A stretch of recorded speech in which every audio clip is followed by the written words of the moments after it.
As Jared mentioned, we do have a fabulous lineup here, chief marketing officers, some of our favorite folks, some of our largest partners, and actually a few OGs here, right, who have been with us many, many years. Some of them with multiple ad tech companies and publishers, so also want to thank them for their ongoing support.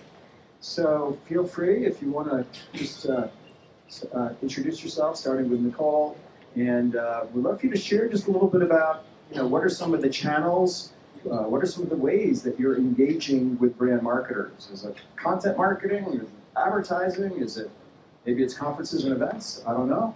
We'd love to hear from you.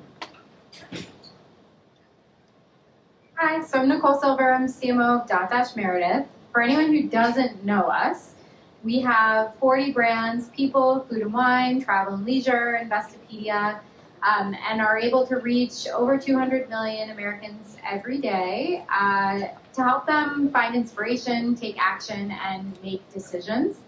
And also to drive performance for the marketers that we work with to reach those audiences. Dotdash Meredith was formed out of the merger acquisition of Dotdash, which was very performance focused, and Meredith, a portfolio of brands very well known in the media ecosystem. And a big part of my role is helping educate and sort of evolve the brand and teach the market about who we are today. We have a pretty seasoned playbook that is centered around the brand. So we create really special brand experiences. If anyone has been to our food and wine dinners at Cannes or in Aspen, they've experienced we bring the brands to life and create an experience to let people feel them and feel what their audiences feel as part of the brand. A big part of my focus is thinking about how we expand that beyond the experiences our brands create, or to extend in all the ways that our brands engage people every day, not only events, online, in video, all of the above. So we have a bunch of different things we're doing and more to come. Hi, I'm Dave Rosner. I'm the CMO of Audigent. Audigent's the leading data activation, curation, and identity platform. So we play in the programmatic space. We started that about 3 years ago, and now we're thrilled because people are talking about curation without talking about us, which means that we've done a really good job in category creation. In terms of channels, we love events. I'm part of the old school brand innovators team, and we've seen huge value there, and been amazing to see how Marc and the team has grown this. They wouldn't have 2 events in New York City. I can't even imagine you guys having that a few years ago. 2 at the same time right now. 2 at the same time. I didn't want to get into an Aston Martin. That's where there are other events. But in terms of channels, for a company like us that doesn't have household names like a Dotdash Meredith, it's all about understanding what the micro, macro, and mega trends are, so we can connect what Audigent is saying to things that are actually interesting to people outside of just the programmatic data people. So what is happening in society, in culture, or in business that is going to connect what we can bring that's special and unique to the industry, and then we bring that to life through our channel. So it's a lot more about taking that extra effort as a tech company to create that human connection around what we're doing. Hey everybody, my name is Joe. I'm with Monks. It's a large global advertising services, technology services business based out of the UK. I've been running our strategic growth practice for probably 2 years. I've been with the company for 6. We have a pretty large growth organization. It chops up like any agency does across account development and short-term deal making and answering RFPs and all that kind of stuff. And then a more longer-term strategic growth go-to-market, which is 18, 24-month long deals. That's the kind of stuff that I probably spend most of my personal time on. My background has always been in this space, so I've started and sold a few agencies before I sold one to Monks, which is how I ended up here about 6 months before Martin bought the company. So as far as strategies and channels for going to market, I think for me personally, I'll just talk about the strategic growth piece. I think everybody, agency-wise, has lots of sort of standard ways to go to market to try to drive inbound lead development. But I think personal relationships are super important, networking is super important. So we spend quite a bit of dollars trying to drive those relationships. So events are part of that. Also manufacturing our own events are part of that, so we try to build VIP experiences and bring folks that might be high net worth opportunities for us, where we're going to have to establish a relationship over a couple of years to those types of things. So I think most of the channel that I spend my time in is that space. The trick with that is you got to have a company that wants to support it from a dollars perspective, because it's expensive. And it's sometimes hard to prove immediate results, even within the calendar year, if you're a reporting agency like we are. But it's key to be able to unlock really big deals. So as everybody in this room knows, the higher up the ladder you go, the bigger the wallets get. So yeah, that's my thing. You? Yeah. Hi everyone, Kerel Cooper, CMO at GumGum. I've been with GumGum for about 4 months now. If you're not familiar with us, we focus on helping brands connect with their consumer in the right mindset, and we do that by leveraging our contextual intelligence platform along with creative to help brands accomplish their goals digitally. In terms of reaching sort of senior level brands or marketers, I think you said it correctly. Relationships are super important, right? And so, temples, intimate experiences is where we sort of lean in and where we have had the most success. But I would add to that I think what's also super important is you need to make sure from our perspective that we have the right people in the room to have the right conversations, right? It's one thing to get the senior marketers or brands to come to your events, to come to your experiences, but you better make sure that you have the right people there that can have that conversation with them while they're in the room, while you have their valuable time that'll help move the needle forward to that next conversation. And Kerel, we were just talking about this before, and it's the personal relationships that the marketers on this panel have can be the value. Like, you might know somebody in your Rolodex, I'm imagining, that could be an incredible client for months. And so how do you bring them in, and how does marketing say it's not just sales that knows people in the industry that they know and trust? How do we create those one-to-one experiences and bring them across the line and treat that the right way? And I feel like sometimes marketing is all about what's new and forgets that once you've built up your own marketing skill set, you're going to bring a lot of people with you, and a lot of those people from earlier in your career will have bought and sold companies and all of a sudden could be really interesting partners. Yeah, it's a good point. Again, 4 months into the job, and I can tell you, as I was going through the interview process, the ability to leverage my connections in the space to help GumGum open up and unlock some of those senior level relationships at brands and agencies was definitely a requirement in what GumGum was looking for a CMO. So you're absolutely right on that. The other thing, I think, to your point about people, you got to have teams that know how to do that, which I think are different than salespeople sometimes. So it can be counterintuitive. You got to hire the right kind of people.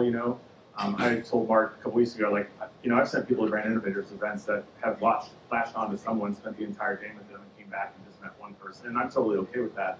If that one person is, somebody that's important and high value for us and makes sense. I think the other piece, is that sometimes it's about creating networking for everybody. I think you're just ecosystem building, you're bringing people to things, they'll find value from the other people in those things, and some of that value rubs off on you. And it may not be something that's useful today, but it's useful down the line, or somebody that gets you somewhere. Again, really hard to build ROI around in the short term, especially in my business in the agency space, because it's just so fast and turnkey. But the reality is, that's how you get into big opportunities. Sometimes it's not the first person you meet. It's the development of it that makes sense. So. It's Should I let you go to the next one? I can respond too. I have a response. Well, thank you. Great insights there. Nicole, you mentioned the word in your introduction about, part of your purview, if you will, is education. And I'm kind of fascinated by that because, I do see the role of the Chief Marketing Officer as educating the marketplace, right? Especially when it comes to B2B, right? B2B, and the more technical you are, right? Anything in tech, you've got to educate the marketplace. You're innovating, and you have to explain the virtues of your product or service and how that's going to enable your consumers. To this question is probably a little more targeted, you know, to Dave and Kerel, because you guys are tech companies, but also you're a platform that's innovating. So what are the best ways? Are you going to publish a white paper? Is it speaking on a panel? And also, I think the education starts at home, right? You got to educate and get the whole team on board, especially your external facing people. Yeah, so one of the things I was going to say about events that applies to education is that for any event, financially, when we're budgeting, the event cost is half the cost when we're planning an event. And the full cost is all the stuff we do around the event to make the most of it, whether that's the content and the story we want to tell, and the outreach to clients, and the creation of content based on what was said, or the video, and how we make the most of it, and thinking about what's the story and how do we leverage the event to communicate a message over time. I think about education the same way, which is what's the story and what's the message, and then how do we communicate it over time. And so I'm about 4 months into my role. My focus has very much been on what's the story we want to tell, and it started with listening. I spent my first month when I was at Cannes, I won't even tell you how many clients and prospects I met with, but it turned into one slide of what I heard and what we were working on that allowed us to build out the framework of what is the story, and with some other research, what's the story we need to tell, and now we're in the how. Within the how, there's stages. There's always internal and training so that we're able to consistently represent the message and the set of stories we want to tell. And then external, it very much depends on the message and the story. For me and my role in Dotdash Meredith, we're an evolution story. Meredith is a historical company with a reputation and with existing perception. Dotdash, the same thing. And a lot of the message that we're working on and the education we're working on is a story of now. And what are we bringing to marketers today? How are we creating value? How are we delivering performance? And it's not a one bullet message. It's not a one piece. So we need to be having conversations, whether those are conversations in sales meetings, whether those are conversations over dinner, because it's a relationship that we've built and really want to help folks understand. Sometimes it is a presentation at an event. Have no fear, there is a white paper coming. So we are producing it. But it all goes back to the what's the message, what's the story, which started with the who and what do they need to know. And then the channels are sort of a combination. So we'll do all of the above, but with greater investment in things like events and relationships than some of the other channels. Well, I'd love to get your thoughts and everyone else on this too. I totally agree with you about the story, and I'm actually kind of going through this process right now. I feel like almost it's actually it's more important, and you have to put more effort into telling and getting that story right internally than you do externally in a lot of cases. And I'd love to get your thoughts on that too. I agree 100%. And the reason for that, or my experience, is that internally there are feelings. People have been part of the company. People have been part of building the product, part of selling it in. They have worked hard. And when you're building out the story, there's a process that marketing goes through, and we're all veterans who believe in the process. It's often change for some of the people, for sellers internally, for product folks internally. And the change management, in my experience, is the hardest part. Whereas when you go externally, most of the time you're teaching someone who probably doesn't have the same emotional investment. Maybe they've worked with you before and they want to look good for making that investment. Maybe they've had a positive, hopefully very positive, or maybe less positive, but they don't come to your company and give blood, sweat, and tears every day. So the change management is easier. So yes, I agree 100% on that. I think also, like, to me, it's it's like what the role of marketing is, you know? Like, I mean, I've been doing this for 20 years. Like, you ask CMOs what they do every day, and you're going to get probably 3 or 4 answers across 10 of them, or what it is to their company. And I think, for me, like, I think about, you know, marketing in general, if you just break down the practices. Like, marketing, to me, is reaching out into the world and sort of pulling leads and stuff into the organization that we can go out and try to sell. I think of, like, comms and PR at sort of creating the environment out in the world so that when I walk into a room and say I work at Monk's, everybody goes, oh, I kind of have heard of you, or this or that, or I saw this thing the other day. So, to me also, those are two kind of different people sometimes. Like the folks on the PR side, and back to the relationships, like their relationships are analysts and people who work at the different trade magazines and people who work in those kind of areas. I think most of the marketers I've seen, like, just to use in the context I described, they're very like highly technical project-driven people who can go into like a space and build a model that they can run over and over and over and be able to extract value out of that. And to your point, the internal communications become a piece, and then you got to decide, is that the external person that they're good at, or is it internal? So I think, the idea of like the marketing in general, bringing all this stuff together, like it's so many different ways to be able to carve that up. Some companies put that all under one person's job. Some companies split it up across the three. But in the end, it all has to be there, right? You got to be doing all those things. Yeah, and I would build, Nicole, on what you were saying, which is regardless of what company you're at, if they bring in a CMO, they're expecting a singular message, and there's no way that everybody in your company believes in that message. There's no way that the founder and the CTO and the head of sales and the CRO are all saying, we should all be saying this exact thing, if that wasn't already created. So I often find myself in a situation where I'm asking for a little patience or a little space from at least one of those groups in order to say, we need one message. We might not all agree on it, but I think we can agree that one message is going to cut through the market a lot faster and a lot better.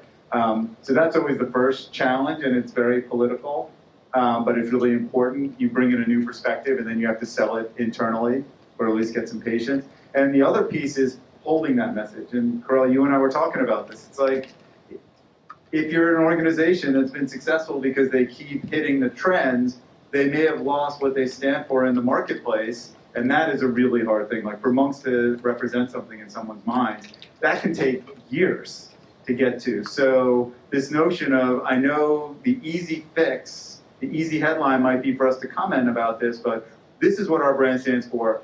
Let's just stick to that for 6 months and see what happens. And that's what we did at Audigent. And all of a sudden we saw a reaction from the marketplace where some people were starting to hear about us and understand what we stood for that we had never had because we held that line. But you as a marketer have to hold that every single day because there's always an opportunity that's going to come up that says, hey, we've got this great opportunity to speak on this panel on AI. And you're like, but that's not where our focus is right now. And as a marketer, one of the most rewarding things that happens throughout the day or the week is when an opportunity like that comes along and we can agree internally, you know what, this is not right for us. Because that's the sort of barometer to make sure that everyone internally understands where we're going as an organization, what message and brand we want to be on, and is this opportunity right for us or not. So saying no to some opportunities is just as important as making sure you say yes to the right ones. Awesome. I'd like to shift the focus of the conversation just a bit towards customer acquisition. Joe, I love that term you used, chasing a high-value customer, because truly, right, you think of the lifetime value, it could be tens of millions of dollars potentially. So when you're thinking about that, you really can't have this conversation without, target accounts, account-based marketing. How are you approaching that? How are you, looking at customer acquisition, the return on your marketing dollars? My thing is, I think it comes back to the person. I'm a very I guess philosophically, I think the top of the business exists to create the right ecosystem for all the talent to do what it needs to do.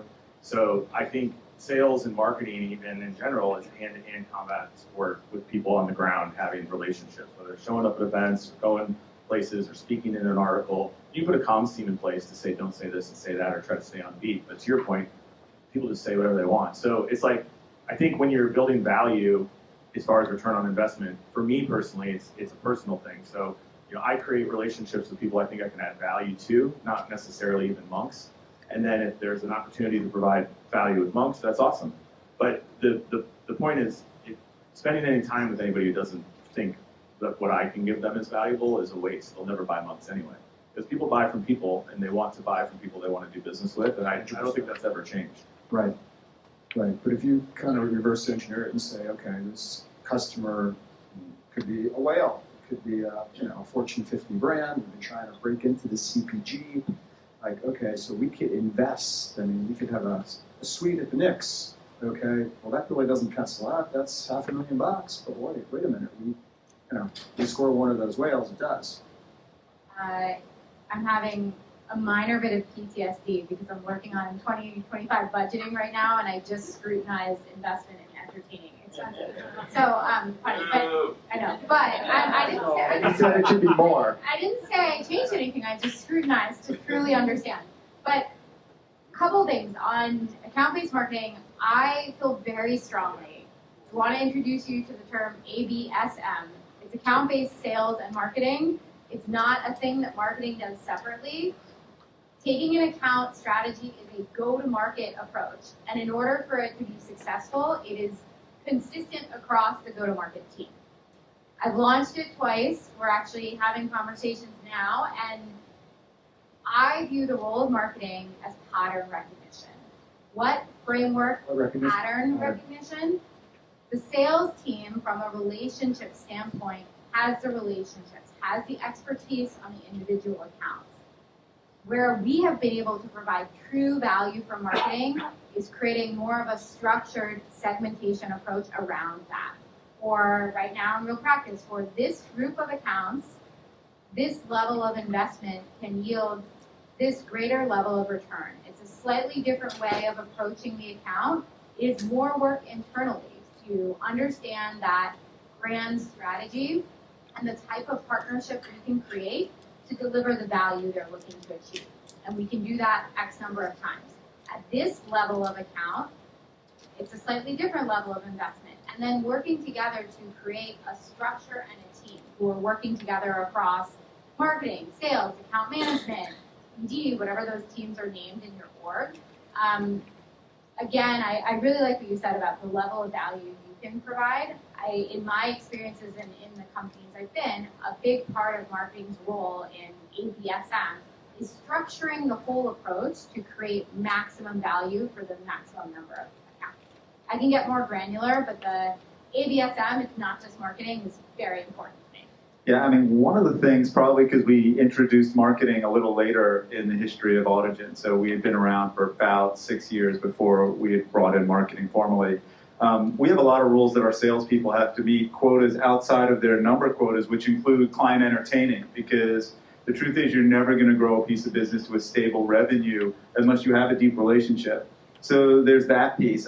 We track everything we do from a marketing standpoint, from email to events, and we use events differently. Sometimes we use it to open up a new large relationship, and sometimes we use it to move it along, and that's all the reason in the world to bring an incredible band to the south of France, besides the fact that it's a good time. But you want to create those moments that allow the right kind of sharing between a brand that has a real need and, in our case, a technology company to say, there might not be a regular moment in the calendar where you could have this conversation in a conference room where you're saying, there's something special here, and we've got to let down our guards away from a 30-minute Zoom call long enough to see where that real help could be or couldn't.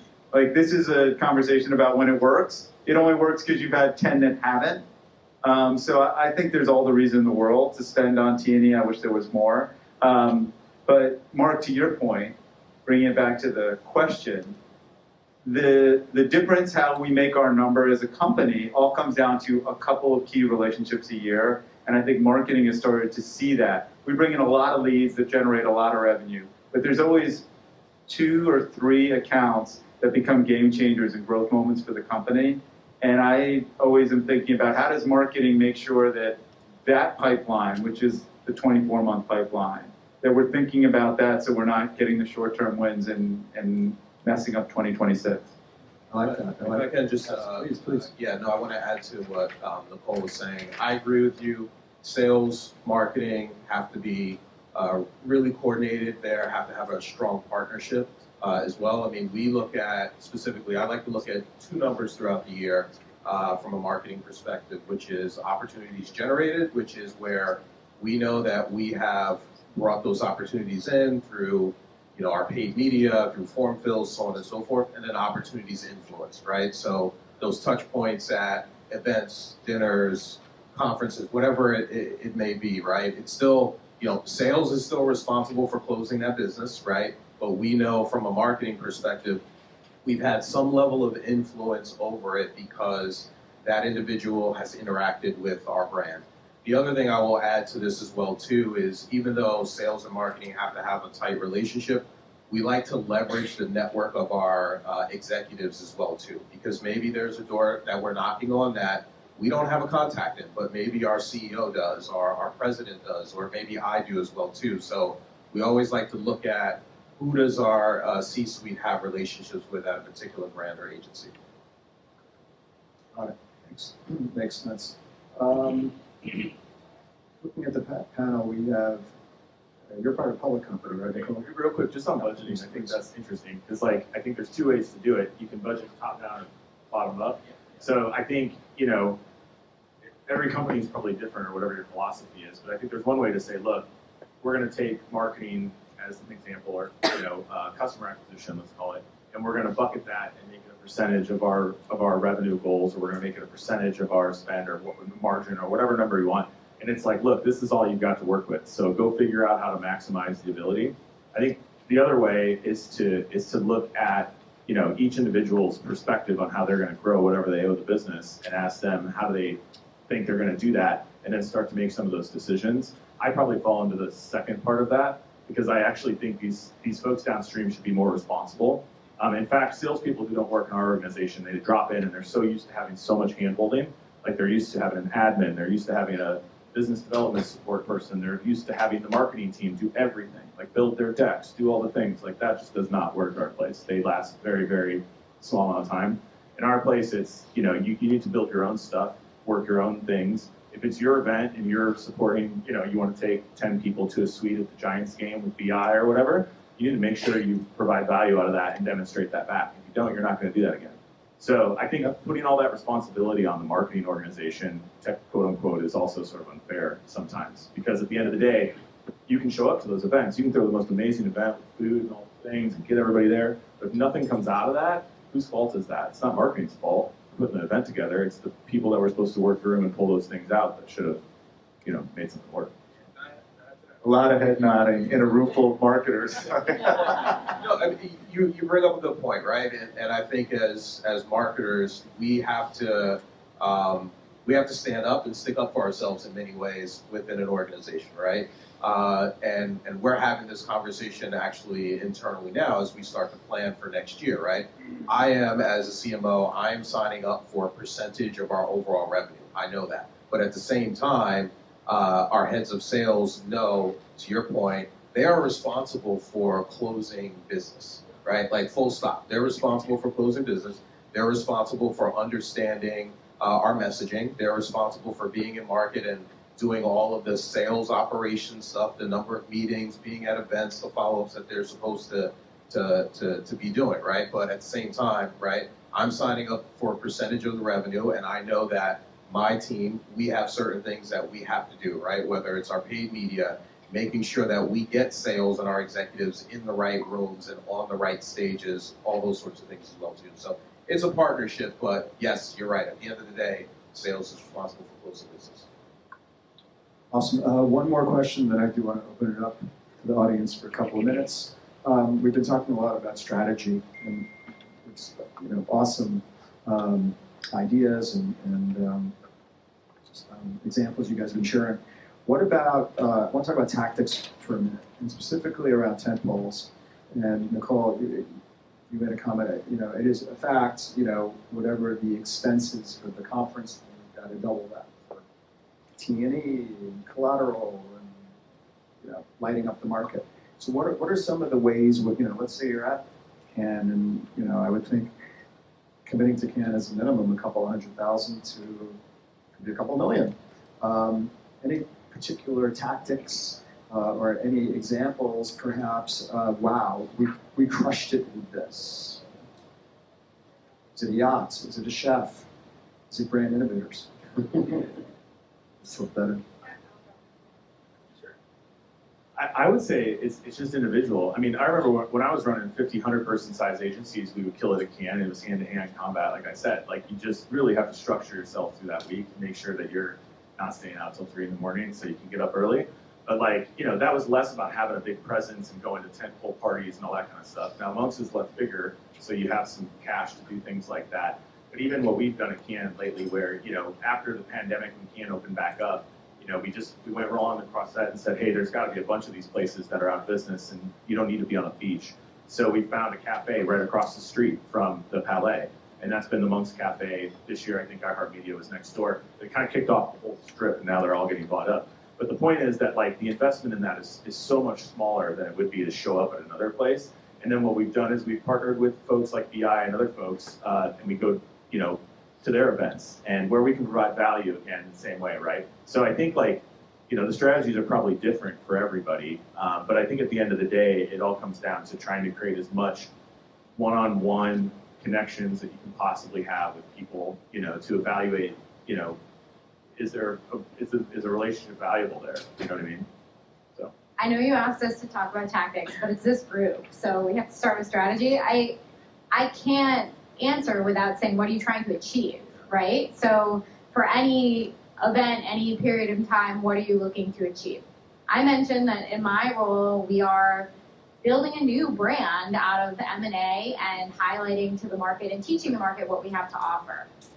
We hosted a number of different events in Cannes at our house, and one of the things that we viewed as tremendously successful was we were oversubscribed for every single thing that we hosted, due to our education of what we have and the value, and that it's going to be a great experience, is starting to work. We're starting to see interest in learning and interest in hearing the message, and that was really successful. That's a different type of metric than we also are looking to drive sales as a result of the face time and the money we spend. So that we were looking at meetings and outcomes from the meetings and tracking 6 months out deal progress and revenue attributed to that as part of the sort of influence model.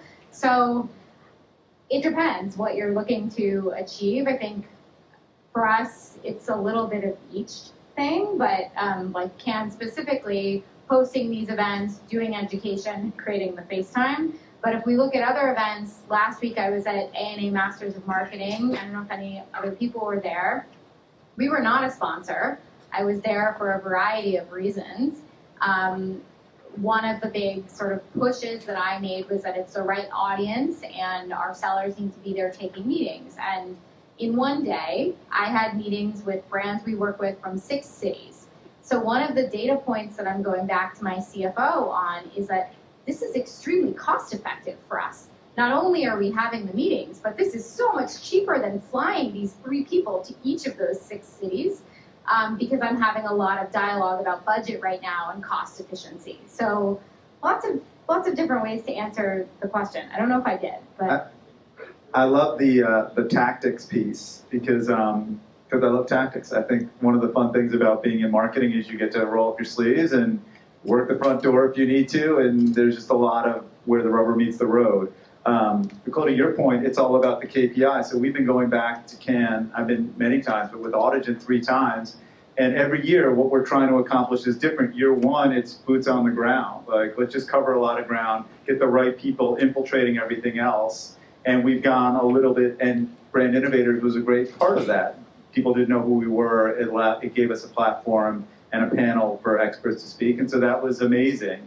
And every year we get a little bigger, and every year we throw a slightly bigger party. This year was much bigger, but it all comes organically out of what we're trying to do. But the KPIs have to be there. I don't see it as a way to track the KPIs directly back to revenue. It's much more of a long-term KPI. So when we think about events as like 10 categories, because our own events, small events, local events, tentpoles, all of these things are massively different. They just all happen to fall under the events umbrella, and only the marketers know how much pain and work goes into making them all successful, but they're all wildly different. There's very little overlap in how we might think about working with the Chicago Board of Advertising and the Ad Club of New York versus what we do at CES. That's a totally different exercise for us with different KPIs. So